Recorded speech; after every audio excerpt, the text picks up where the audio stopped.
Hi, I'm Luminaria Star, and this is a Metaphysician's Journal.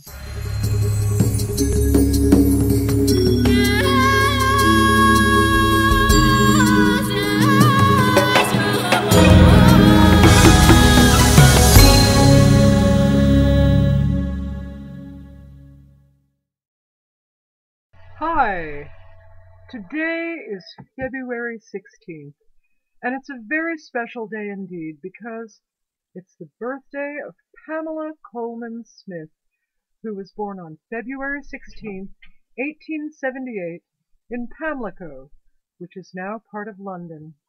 She's the artist who produced the illustrations for the most widely used tarot deck in the world today, the Rider-Waite Smith deck. Her full name was Corinne Pamela Colman Smith, and she was born into an American family of artists and theater people, some of whom were very well known. Her mother was Corinne Colman, a celebrated actress and dancer, and her father was Charles Smith, the New York representative of a famous decorating firm in England, Nicholas, Coleshaw and Company. She had an uncle, Samuel Colman, who was president of the National Academy of the Arts and worked with Louis Tiffany and was considered one of the greatest decorators of his time. He worked on the decor of the Vanderbilt Mansion, among other notable buildings. Her maternal grandmother was a prolific writer of children's books, and her grandfather was a prominent engraver and publisher, so it's very clear that she was immersed in the art world since birth, and it showed in every fiber of her being throughout her life. Some claim that her mother's family were originally Jamaican, but this is a matter of dispute among various sources. And regardless of that, it is true that Pamela spent most of her formative years in Jamaica due to her father's changing jobs and going to work in a railway company with complex business dealings there.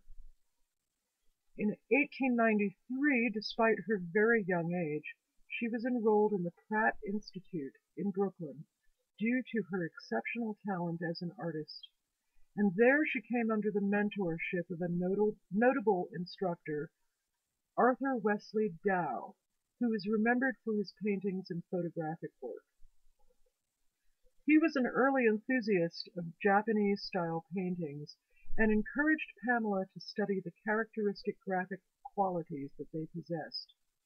Unfortunately, her studies were interrupted by her mother's death, and though she did return to school afterward for a time, she didn't graduate. In spite of these setbacks, she wound up making quite a bit of a splash in the art world by the age of 19, gaining representation at a respected gallery in New York City, and having a steady income stream through the sale of illustrations and prints. She created the illustrations for books by such luminaries as William Butler Yeats, and became a featured illustrator for a major New York publisher. In 1899, she wrote, illustrated, and published a book of her own, Anansi Stories, based on folk tales from Jamaica, and that is still the best known of her works, aside from the tarot deck commissioned by A.E. Waite. The book is still in print, having been reprinted as recently as 2006. She told the tale in an authentic Jamaican patois as a matter of respect for the culture she loved that had impacted her life so profoundly. For some years she appeared in society homes and gave recitations of this and other Jamaican stories while dressed in colorful costumes. She enjoyed great popularity for these appearances. Between 1899 and 1900, the famous English actress Ellen Terry came to the U.S. for her 6th American tour, and it was during this time that Pamela joined the cast as a minor player and costume designer. It was Terry who first dubbed Pamela with the nickname Pixie, and it stuck. It was during this period that she was befriended by Bram Stoker and did some illustrations for his last novel. It was through her association with the poet Yeats and Bram Stoker that Pixie was introduced to some English occultists and joined the Order of the Golden Dawn. It was through this development that she wound up meeting Arthur Edward Waite, who would commission her to illustrate the Rider-Waite Tarot in 1909. She completed the drawings in something like 6 months, which is nothing short of incredible. In the meanwhile, she and Yeats were producing a periodical called A Broadsheet, which did not thrive, and a year later she left it and started up her own publication called The Green Sheaf, which also only ran for 13 issues. A little bit more than a year. She continued with book illustration and achieved some small success doing so, and then she met the internationally known photographer Alfred Stieglitz, who was greatly impressed with her work. He organized an exhibition for her that, to his amazement, developed into a turning point for his career as an art promoter. It attracted more attention than any of his previous shows, even those for his own work, and he wound up sponsoring 2 more exhibitions of her work and sold quite a respectable number of her paintings. She was only 28 years old at the time their association began. 1909 was an eventful and fateful year for Pixie. It was then that she accepted the commission to illustrate a tarot deck according to the specifications of A.E. Waite. As it turned out, Waite only involved himself in the design of the 22 trumps, or major arcana. The rest of the cards were essentially left to Pamela's discretion and design sense. And since Waite was not an artist in any sense of the term, her instructions were entirely verbal or written text. He produced no known drawings for her to work from, so in reality she was the true designer of the deck, even though she was working according to his specifications. All she had to refer to, besides his notes, were the traditional Marseille deck and the 15th century Italian Solabusca tarot. No one ever suspected at that time that the illustrations she produced would become the most widely used tarot deck in the world and a standard that many other decks would be derived from. Whatever occurred between Pamela and Waite during this period is a matter of conjecture. There have been some claims made that he never paid her in full. It is certain that he underpaid her significantly, and many reports exist that he was difficult and exacting to work with. Apparently, it left a bad impression on the still young, still hopeful, and very independent person that she was. She left the Golden Dawn in 1911, and to everyone's shock and horror, converted to Roman Catholicism. Personally, I think she liked the stained glass, the music, and the statuary, and didn't want to entirely give up the ambiance created by incense and chanting.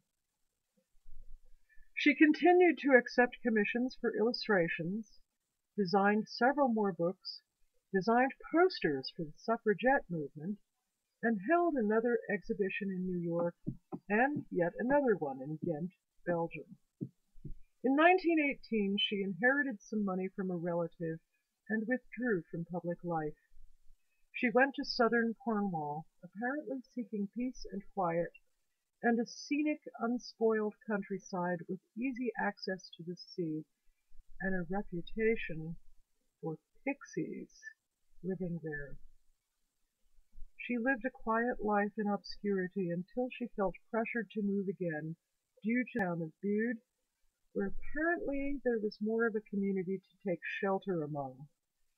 She ran a small vacation retreat for Catholic priests in a house next door to her residence, and again lived very quietly among a small select circle of friends until her death in 1951. She never married or produced any heirs, and died penniless.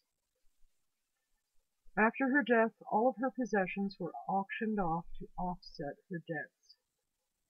Some of her artwork remained in the possession of her cousin William Gillette and are on display at his home in Connecticut, which became a museum after his death.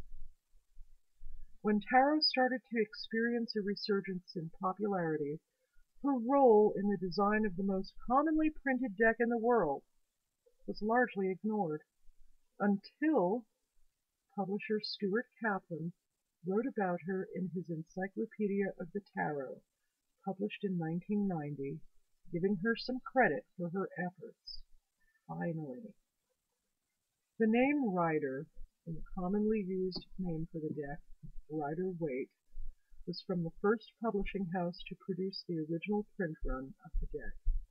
The name stuck due to differences and disputes concerning copyright law between England and the United States. And that is the story of the astounding pixie.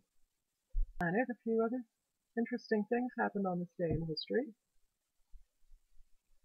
In the year 374, the 9th recorded passage of Halley's Comet occurred.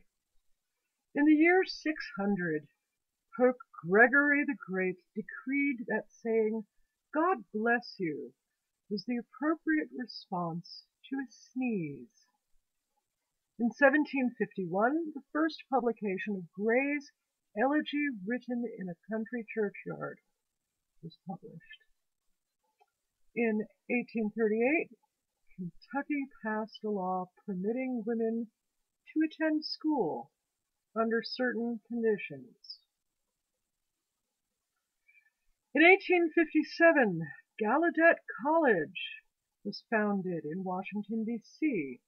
At the time, it was called the National Deaf-Mute College. In 1878, the silver dollar became U.S. legal tender. In the year 1900, on this day, the first Chinese-language daily newspaper was published in the United States. In 1923, Howard Carter opened the inner burial chamber of Tutankhamen's tomb and found the gold sarcophagus. In 1959, Fidel Castro named himself Cuba's premier after overthrowing Batista.